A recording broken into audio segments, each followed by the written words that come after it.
বন্যার প্রভাবে পাহাড়ি জেলার রাঙামাটির বাঘাইছড়ি, লংগদু, বরকল, বিলাইছড়ি, নানিয়াচর ও জুরাইছড়ি সহ বিভিন্ন উপজেলার নিম্নাঞ্চলের ফসলি জমির ব্যাপক ক্ষতি হয়েছে। এতে আউশ আমন আবাদের বেশি ক্ষতি হওয়ায় দিশেহারা কৃষক। একই সাথে নষ্ট হয়েছে গ্রীষ্মকালীন সবজি, আদা, হলুদ এবং ফলের বাগানেও ক্ষতি হয়েছে। উচিংচা রাখাইনের তথ্য ও ছবিতে প্রতিবেদন।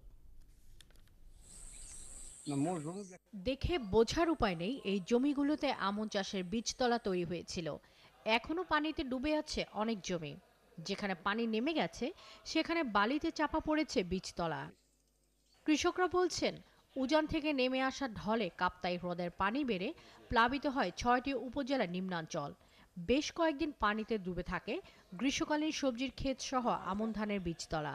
লাগায় তো 2 একর জায়গা খুব কষ্ট করে লাগাইছে, কিন্তু পানি এখন নষ্ট করে দিলাই। কিভাবে চলবো? আমার ধান খাত বন্যায় সব বালি করে নষ্ট হয়ে গেছে, আরো অন্যান্য মানুষের বহুত মানুষের ক্ষতি হয়ে গেছে। আশা করছে মানে এই ধান যদি চাষ করলে কিছু খাইতে পামো, এখন তো সব ডুবে গেছে, আশা নাই কি দিয়ে খামো, কি ঘুরি বাঁচবো।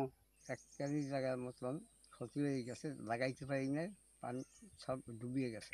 কৃষি বিভাগ জানিয়েছে, এবারের বন্যায় রাঙামাটিতে ক্ষতিগ্রস্ত কৃষকের সংখ্যা প্রায় 11,000।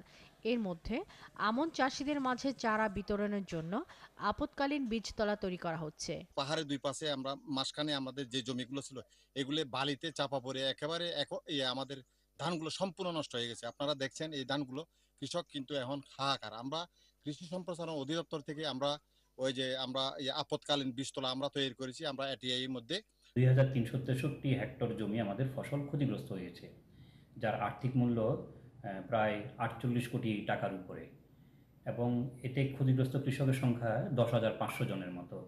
রাঙামাটিতে নষ্ট হচ্ছে 2,363 হেক্টর জমির ফসল, যার আর্থিক মূল্য 48 কোটি টাকারও বেশি। শাকিলা শম্পা, ৭১।